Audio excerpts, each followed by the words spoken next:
Your permission, I rise to move for leave to introduce the Waqf Amendment Bill 2024.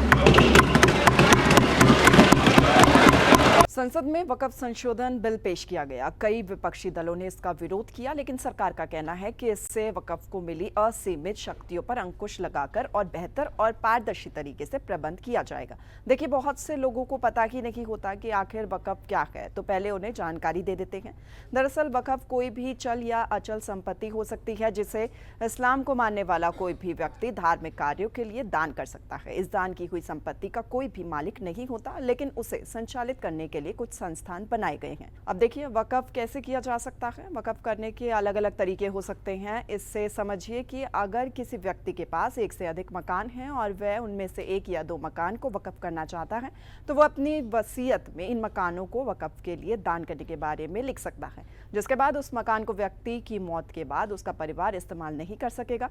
उसे वक्फ की संपत्ति का संचालन करने वाली संस्था आगे सामाजिक कार्य में इस्तेमाल करेगी।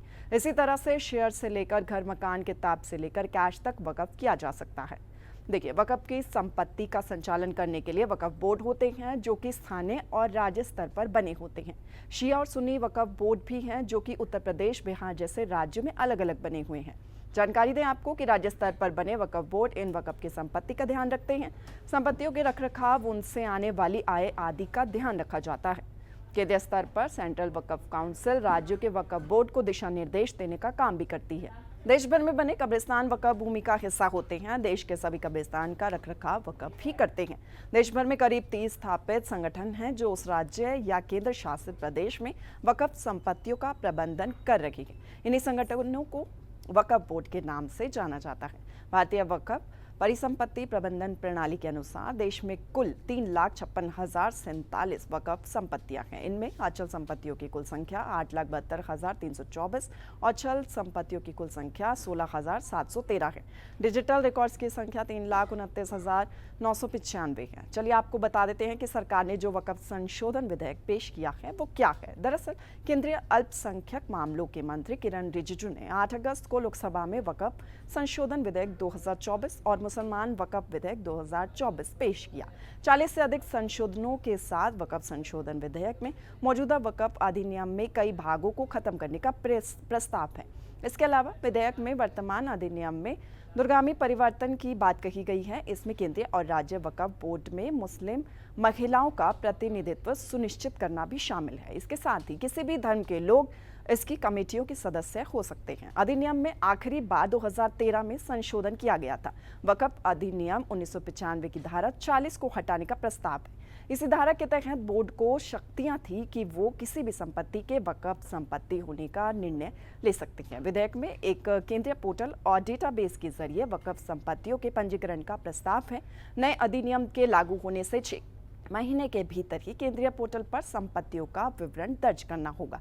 विधेयक में प्रस्ताव किया गया है कि केंद्रीय वक्फ परिषद और राज्य वक्फ बोर्डों में कम से कम 2 महिलाएं होनी चाहिए। इस विधेयक में बोहरा और आगा खानी समुदायों के लिए अलग औकाफ बोर्ड की स्थापना का प्रावधान है। बदलाव में देखिए, मुस्लिम समुदाय के बीच शिया, सुन्नी, बोहरा, आगा खानी और अन्य पिछड़े वर्गों को प्रतिनिधित्व देने की भी बात कही गई है। पहले वक्फ बोर्ड में किसी गैर मुस्लिम को मुख्य कार्यकारी अधिकारी की नियुक्ति नहीं हो सकती थी। विधेयक के खंड 15 में धारा 23 में संशोधन करने का प्रस्ताव भी है। नए विधेयक के अनुसार केंद्रीय परिषद में अब 1 केंद्रीय मंत्री, 3 सांसद, मुस्लिम संगठनों के 3 प्रतिनिधि और 3 मुस्लिम कानून विशेषज्ञ शामिल होंगे। इसमें सुप्रीम कोर्ट या हाई कोर्ट के 2 पूर्व न्यायाधीश, 4 राष्ट्रीय ख्याति प्राप्त व्यक्ति और केंद्र सरकार के वरिष्ठ अधिकारी भी शामिल होंगे।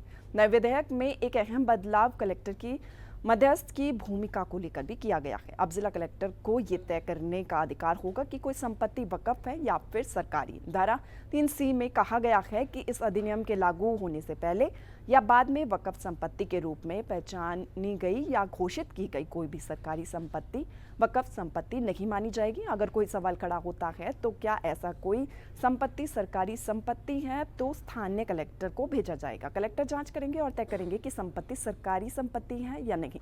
प्रस्ताव किया गया है कि केवल मुसलमान ही अपनी चल या अन्य संपत्ति वक्फ परिषद या बोर्ड को दान कर सकते हैं। इसके अलावा ये फैसला केवल कानूनी मालिक ही ले सकता है। केंद्रीय मंत्री किरण रिजिजू ने सदन में विधेयक पर चर्चा करते हुए कहा कि ये बिल सच्चर कमेटी की सिफारिशों के आधार पर ही लाया गया है।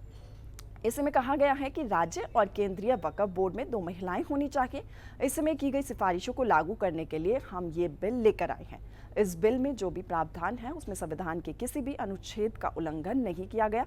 किसी का हक छीनने की बात तो छोड़ दीजिए, ये बिल उन्हें हक देने के लिए लाया गया है जिन्हें आज तक उनका हक नहीं मिला। उन्होंने कहा कि पहले भी कई बदलाव हो चुके हैं। 1995 में जो संशोधन किए गए थे उन्हें 2013 में लाए गए संशोधनों के जरिए निष्क्रिय कर दिया गया, इसलिए ये बिल लाना पड़ा। 1995 का वक्फ संशोधन विधेयक पूरे तरीके से निष्प्रभावी रहा, इसलिए ये संशोधन करना पड़ रहा है।